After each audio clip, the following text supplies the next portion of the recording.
Hey everyone, and welcome to another weekly check-in vlog where I'm taking you along on the weekend to see how I'm doing on my life goals and what I'm currently reading. My name is Wiebke and I'm trying to get myself out of survival mode this year. But let's start with the Saturday morning ritual, running.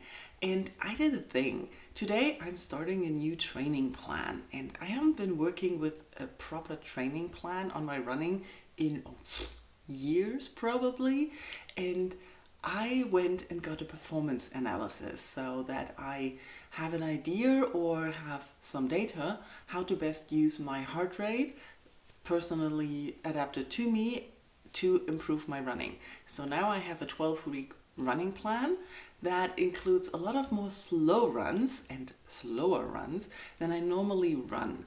So it's going to be a challenge. Today is 3 kilometers and my heart rate is not supposed to go over 140. And yeah, I don't usually do that. I run faster. But the current trend and data in running performance is definitely that you need to spread out your runs on different heart rates and different intensities. And yeah, I've been using the least effective intensity for most of my runs. Good job, Wiebke. So let's see how that is going to work out, and I'm really curious to see if this training plan will improve my running on distance and time. Well, 3 kilometers is not a challenging distance. If you know me, you know I usually run further, but we're going to stick to the plan as best as we can. I still am struggling to fully understand how best to use my new fitness tracker, so that's going to be a challenge as well. I guess that's Q2 challenge, running. But I am also starting a new audiobook today. The new John Scalzi book came out this week and I haven't started yet. When the Moon Hits Your Eye, I think the title is, and I have no idea what it's about, but I love John Scalzi books. I love the audiobooks. Will Wheaton usually narrates them and does a wonderful job at that, and I'm excited to go on my run now. I delete away the morning. It's about noon now, and running slow was a lot more exhausting than I thought it would be. I knew it would be difficult and challenging, but I'm tired after running so slow, and I really ran slow compared to how I normally think of my slow runs. Yes, so that's going to be a challenge, but I achieved it, and I listened to about 4 days or 4 chapters of When the Moon Hits Your Eye, and so far we found out that the moon has turned into cheese and everybody's confused. I told you it's going to be funny. This is good. At the rate I'm listening to, 1.75 speed, I would have 5 hours left in the audiobook. And I am tempted to really find a lot of time to read this weekend, which would basically mean most of today, because tomorrow my family is coming to Hanover and we're going to have a look at the Terracotta Army, which is currently on exhibition in Hanover. I don't know what to expect, but it's nice that I don't have to travel somewhere this time. So even though it's less travel time and less exhausting, it's still a lot of time of the day that is not available for me to listen to audiobooks. So that also affects my planning or time that I have for the weekend. And let's move a little bit back to last weekend, where I really didn't do anything and left everything in a mess.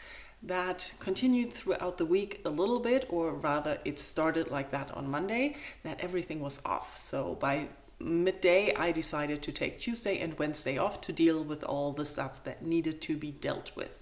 Mostly the mess here, which I did on Tuesday. On Tuesday, I really set myself a little bit on a reset mode and cleared away stuff, did the things that were bugging me the most, and started on other things. Wednesday, I mostly took off because I had the appointment for the performance analysis in the morning, and in the afternoon, I had an appointment for donating blood plates, and that always takes a lot of time and leaves me depleted. So I didn't really expect to get a lot of done or be available for anything other on that day. That's why I took the day off, and I really needed that. I noticed that probably I need a lot more days off, which is what I said last weekend as well, that I feel that I need more time to do nothing. And I always find these weekends fly by so fast, and I barely find time to do the things that I want to do, let alone the things that I should be doing. This weekend is nice because since I cleaned all the stuff on Tuesday, there's no cleaning plan for the weekend. And I noticed that it's annoying me to spend the time on the weekend on cleaning, but I don't really find the time to do that during the week. So, the work-life balance thing. I also noticed that it is the end of March and it is the end of Q2.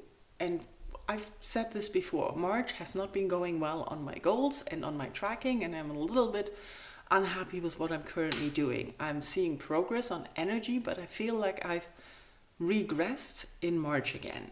So I don't really know how I want to go into Q2 and finish up March and Q1 and goals and everything. There are a lot of things that I normally do at the end of the month to really set myself up for the next month, check in what I did, what I didn't do, what I want to do, what I wanted to do this month that I need to move over to next month, like continuing to declutter the bookshelves and stuff like that. But I also feel it's a very sunny day today and it's rather warm-ish, which will not stay. So I'd rather go outside in the afternoon now and listen to more of When the Moon Hits Your Eye.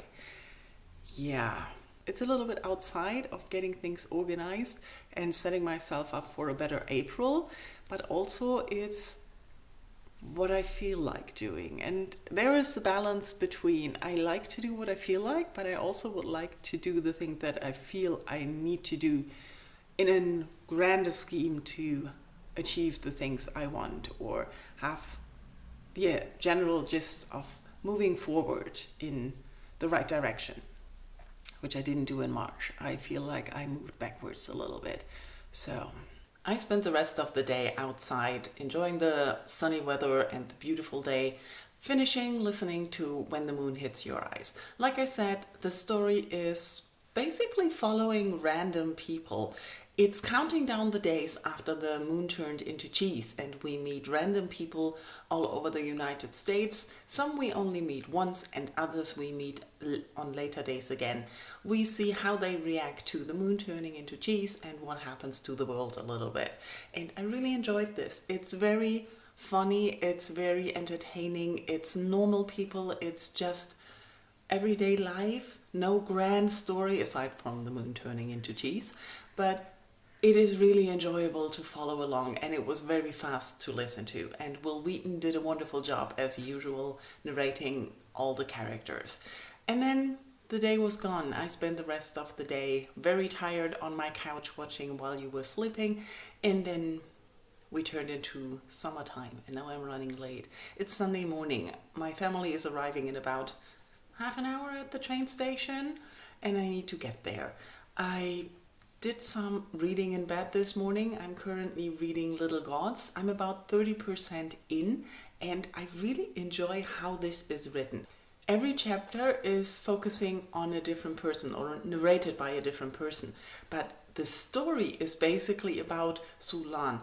And Sulan is not one of our narrators, but we have the nurse who she meets when she gives birth to her daughter and the events that are happening there in Beijing 1989. Then later we have a long stretch of the neighbor or the babysitter for her daughter narrating to the daughter how life was after Sulan returned from the hospital and what happened. Then we have a random middle-aged man where I'm not sure why he's there, but he went to school with Sulan, so she's mostly a side character in his story so far. And then the last chapter that I finished today was from the perspective of her daughter, who grew up in America, and it is after Sulan died, and she goes to Shanghai and finds out my life is not what I thought it was, and wants to go looking for her father, whom she had never known. And now the chapters return back to those three characters, but I don't know what's going to happen and what the narration will bring. I really, really enjoy the style of writing and the way the narration gives you insight in a character that is not present, and you get some information of the other characters, but you know it's not their story. Really enjoying that concept. But since I'm going to be busy with my family today, I don't think I'm going to pick up the book before bed tonight again, and let's see how the day goes, because It's raining and cold again, so good thing I spent the day outside yesterday when it was sunny. So I dropped off my family at the train station and thought, the sun is shining, let's go for a walk, listen to a podcast, and then it keeps starting to rain. So hey, good idea. But anyways, I'm feeling better for the walk because we ate a lot. And the terracotta army was interesting, a little bit smaller than I expected and less exciting. I expected something grander, but I guess it's okay. There's water on the lens, that's better. So, and I listened to Mel Robbins' podcast, an episode with Dr. Sims, I think, and I really enjoyed that. It's more and more research comes out that a lot of the fitness and nutrition and whatever advice we get is not working for women. So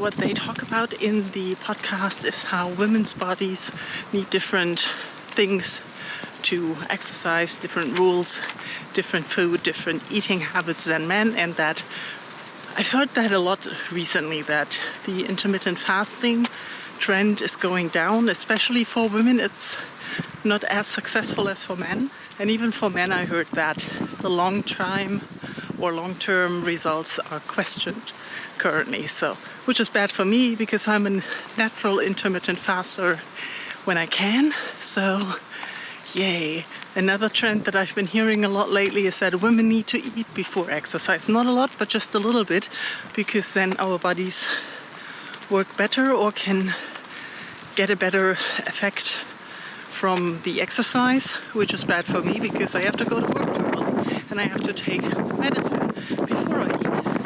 And combining that is difficult. I hope you can hear me. It's getting really windy every now and again.